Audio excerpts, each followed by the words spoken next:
What you mean you don't know Pana? She's dope. What you mean? What you mean? What you mean? What you mean? What is poppin' YouTube? Welcome back to my channel. It's your girl DOPEaxxPANA, and today I know you guys read the title and you guys are like, what? Oh my god, Brie cut all her hair off. Yes, we did a big chop today. The quarantine is making us super bored, so we just switching it up for y'all. But if you guys have been on my channel, then most of you guys should know Brie and the fact that she's been asking to cut her hair off for a long time.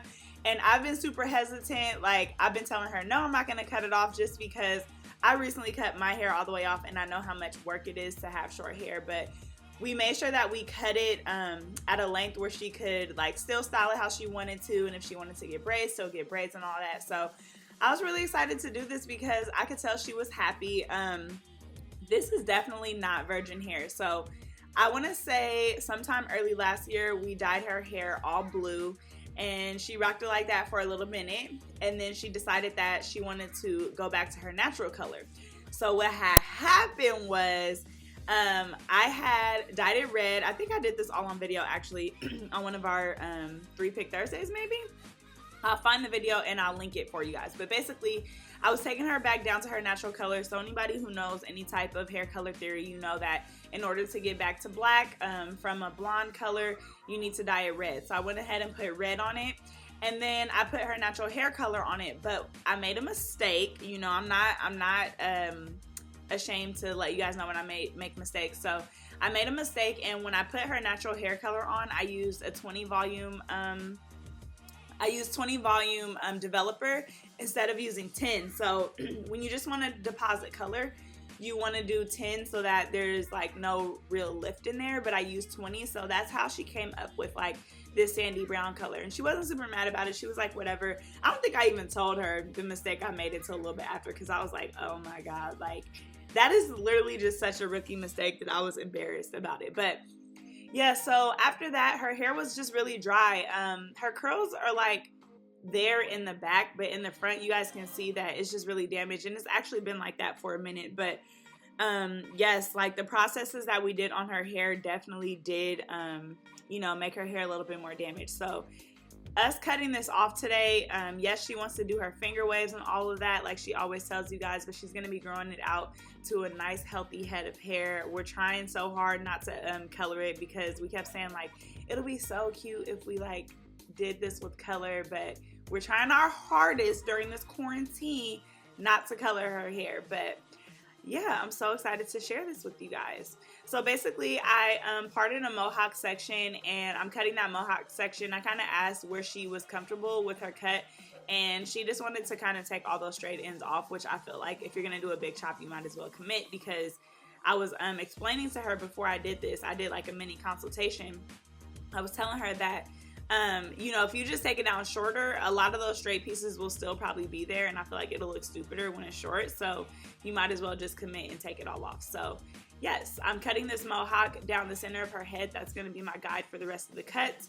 And yeah, you guys want to make sure if you guys are doing a big chop, you guys should still be using shears. I see a lot of big chop videos where people use fabric scissors, meat scissors, like just whatever to cut your hair, which can also cause split ends. So if you're going to get it done, you guys need to do it the right way and use shears. So my shears that I'm using today are actually my Paul Mitchell shears. They're 5 inches, and I got these when I got my Paul Mitchell kit. So yeah, like these were kind of like the first shears that I had ever used, and they're cool or whatever. But you guys know when I'm in the salon, I use my Olivia Garden silk cut shears. I do like those better than the Paul Mitchell ones, and I believe they're cheaper, because I think these shears that I'm using now are somewhere around like 200, 300 bucks.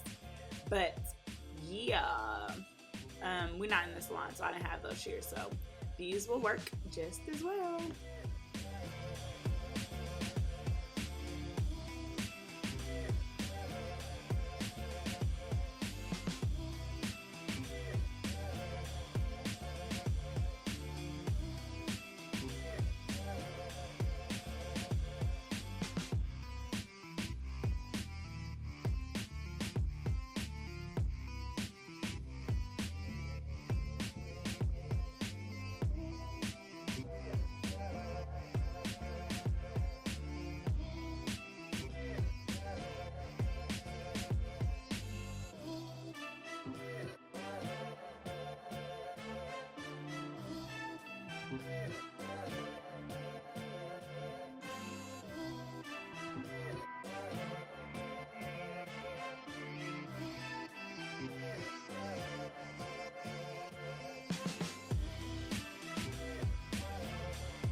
So I let Bree see all her hair. I didn't even let her look in the in the mirror or anything. So she's just like, oh my God, like this is really my hair. And ew, it felt nasty and dry and damaged.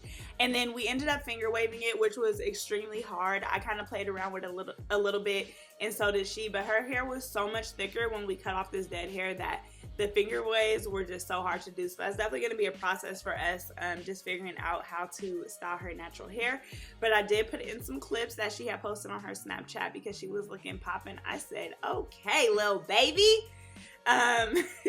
So yeah, I think she looks bomb with it.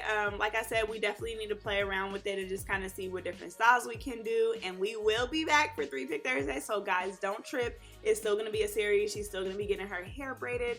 And we're going to grow this thing out. She's going to have some nice, healthy popping hair. If you like this video, make sure you guys comment, subscribe, and click the notification bell. And I will catch you guys in my next video. What you mean you don't know Pana? She's dope. What you mean? What you mean? What you mean? What you mean?